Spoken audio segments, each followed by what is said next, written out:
Our sense of self comes from our measure of control that we have over our environment, over our bodies, over our thoughts.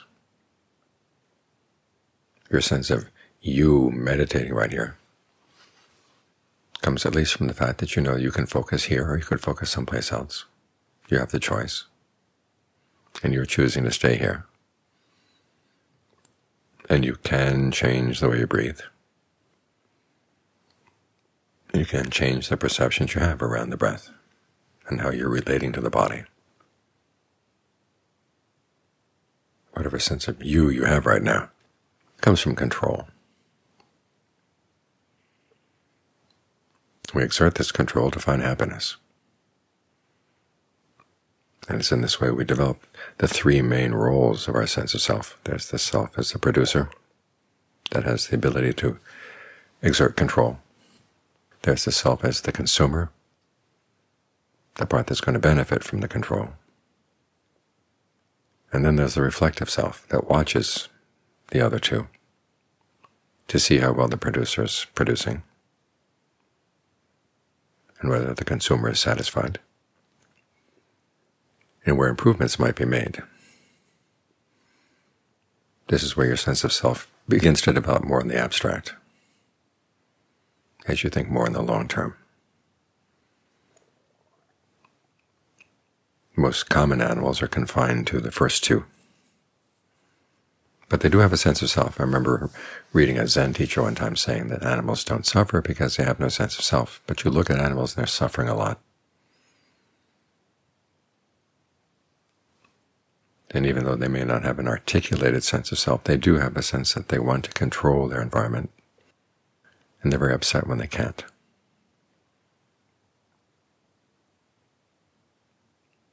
I remember reading of a penguin researcher one time who was talking to a journalist. He was doing an experiment on penguins to see what kind of diet they had. It required picking them up, turning them upside down, and shaking their food out of their stomach. And he said he hated doing the experiment because it violated their sense of self. The reporter thought that he was exaggerating, that he was getting a little crazy, being around penguins too much, reading too much into their behavior. But as she got to them, she realized that penguins do have a sense of self. They have their sense of their own territory. Every animal has a sense of territory. What's that? Not a sense of self. This belongs to me. Don't violate this. And some of the more advanced animals do have a more reflective self as they try to figure things out.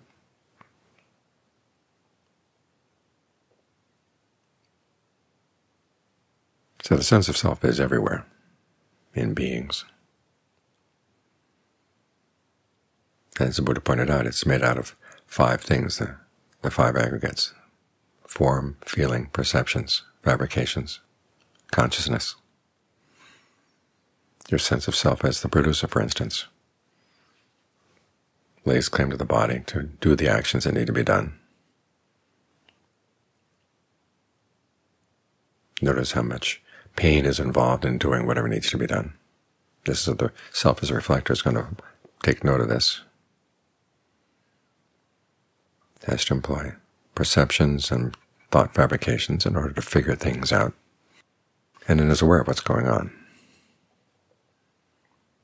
The sense of self as a consumer may have the body being satisfied with the food that's found, very much identifies with the feelings of pleasure or pain, and will tend to fabricate a lot of thinking around pleasures and pains that you've had. This is where we may tend to exaggerate how wonderful something was, as a way of motivating the producer to produce more.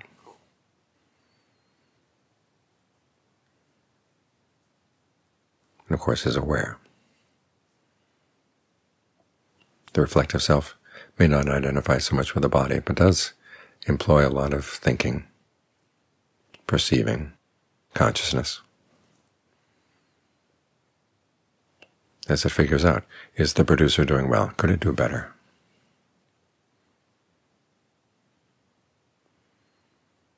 So we employ all these aggregates as our strategies for happiness, and we cling to them as a result.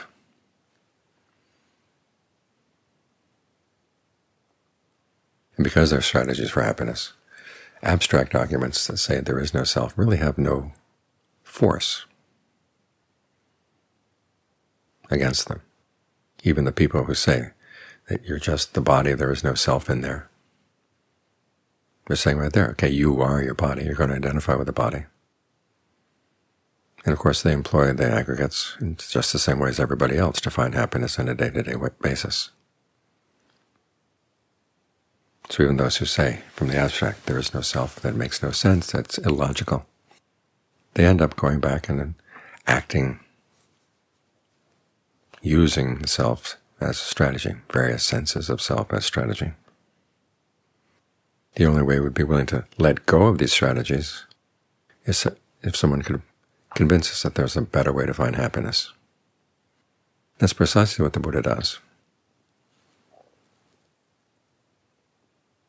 As he told the monks one time, what isn't yours, let go of it. It will be for your long-term welfare and happiness. That's the motivation for using the not-self perception, the not-self strategy.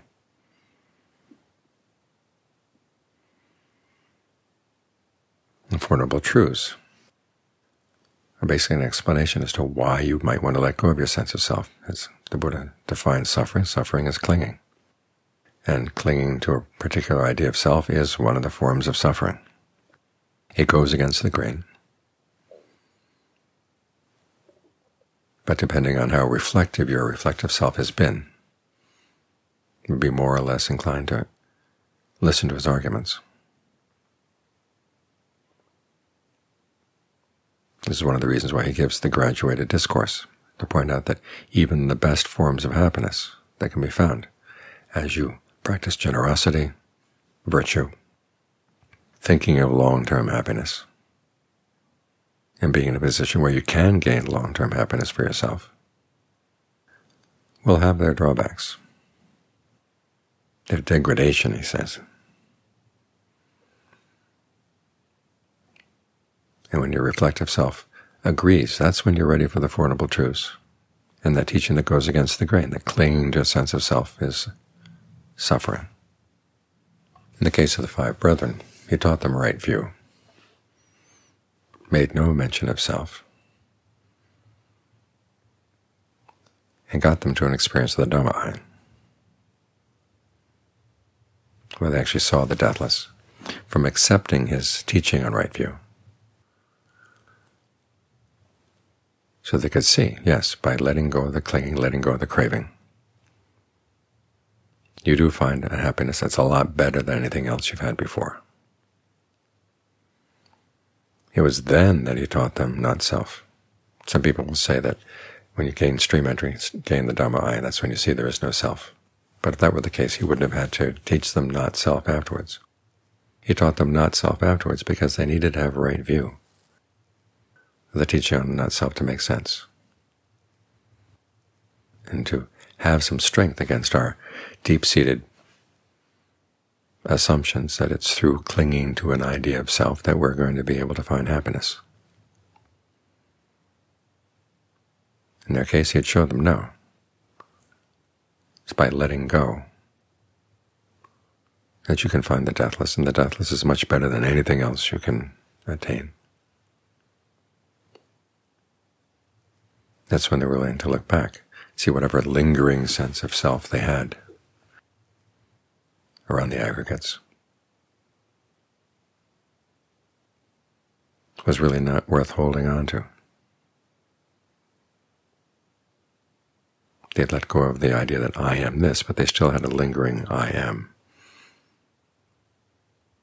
which another monk once later compared to the scent of soap.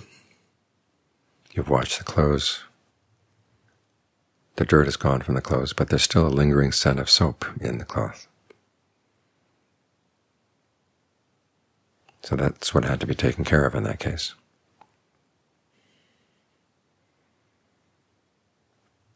But the important point is that Buddha's teaching on not-self is not something that's simply a logical argument that would hold forth in any logical forum. where you can prove because of X, Y, and Z, therefore there is no self. It's more a value judgment. Our sense of self is a value judgment. That certain things are worth holding on to for the sake of happiness. And the Buddha is having us change our value judgment. That actually you're going to do better learning how to let go in degrees. He doesn't have you drop your sense of self immediately. You apply it first to developing a passion for the path. But ultimately you have to let that go, because you find that there will be a greater happiness even letting go of the path, after the path has done its work in clearing up a lot of the confusion in your mind.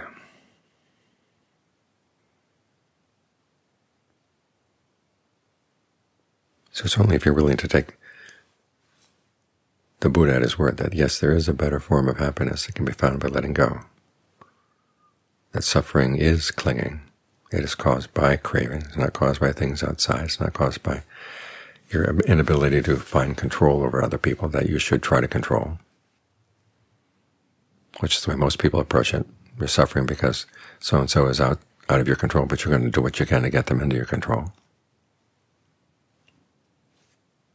It's only when you accept the Buddha's analysis that how true happiness is found and what true suffering is, the not-self-teaching will make sense and will have power within the mind. So this is one of the reasons why the Buddha was so adamant about focusing on the negative side of worldly pleasures. It's to let people realize that what you're holding on to is suffering itself.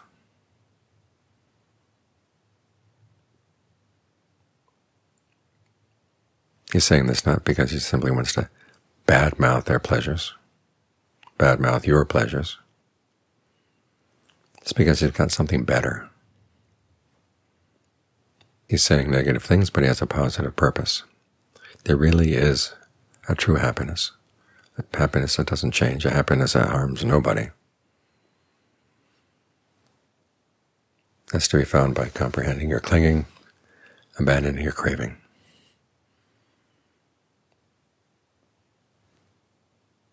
An important part of comprehending and abandoning is learning how to use that perception of not-self and apply it to all the different aggregates that make up yourself as a consumer, yourself as a producer, yourself as a reflecting agent.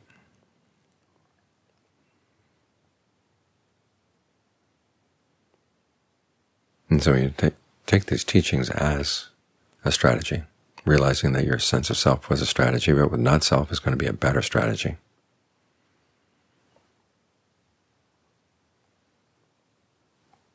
That's when you have a chance of finding what true happiness is. And that's what all these teachings are for. They're for the sake of happiness.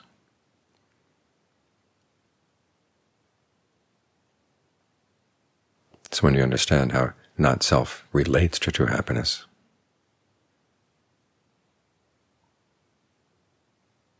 That's when you can really understand it and get the most out of it.